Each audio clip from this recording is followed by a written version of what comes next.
Kidlat News Updates. Mga balita ngayon, 4 na kidnapper patay sa engkwentro sa Parañaque. 78 anyos na biktima nasagi. Senate Blue Ribbon hearing sa flood control sinuspende ni Lacson. Senate President Soto at Erwin Tulfo pumirma na rin sa committee report. Eduardo Año nagbitiw bilang National Security Advisor.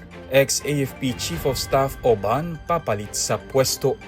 Ako po si Cesar Soriano para ihatid ang mga nangungunang balita sa buong kapuluan ngayon. Nauwi sa madugong engkwentro ang rescue operation sa isang kidnap victim sa Parañaque City nitong Miyerkules ng gabi na ikinasawi ng 4 na sospek. Ayon sa Philippine National Police o PNP, target ng operasyon ng anti-kidnapping grupo AKG na masagip ang 78 anyos na biktima. Kapalit ang hindi tinukoy na halaga ng ransom money. Nanlaban umano ang mga sospek habang isinasagawa ang operasyon sa Macapagal Boulevard na nagresulta sa armadong engkwentro. Napuruhan ng 4 na kidnapper na agad ding dinala sa ospital, ngunit binawian din ng buhay. Isang pulis naman ang nagtamo ng minor injuries at nasa maayos ng kalagayan habang ligtas na ang kinidnap na biktima. Sa follow-up operation, na-recover sa Adriatico Street sa Malate, Maynila ang isang abandonadong sasakyan na pinaniniwalaang ginamit sa engkwentro. Patuloy na tinutugis ang ilang tumakas na sospek. Hindi muna itutuloy ni Senate President Pro Tempore at Blue Ribbon Committee Chairman Ping Lacson ang pagdinig sa mga anomalya sa flood control projects hanggat hindi nakakakalap ng sapat na suporta mula sa kanyang mga kapwa mambabatas sa Senado.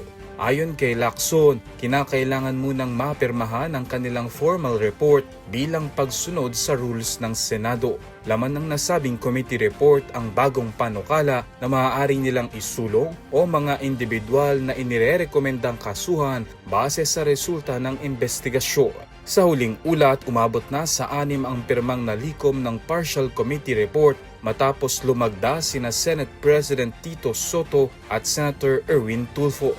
Dahil dito, 3 na lang ang kulang para maiharap ito sa plenaryo. Kabilang din sa mga signatory sina Senators Bam Aquino, Risa Hontiveros at Kiko Panghilina. Inirerekomenda sa ulat ang pag-iimbestiga kina Senators Cheese Escudero, Jinggoy Estrada at Joel Villanueva na pawang itinanggi ang mga paratang ng irregularidad at kickbacks. Nagbitiw na sa pwesto si National Security Advisor Eduardo Año kahapon Abril 15. Ayon kay Palace Press Officer Attorney Claire Castro, tinanggap ng Pangulo ang courtesy resignation nito at sinabi na tuluyan ng magre-retiro si Año mula sa serbisyo publiko matapos ang mahabang karera sa gobyerno at militar.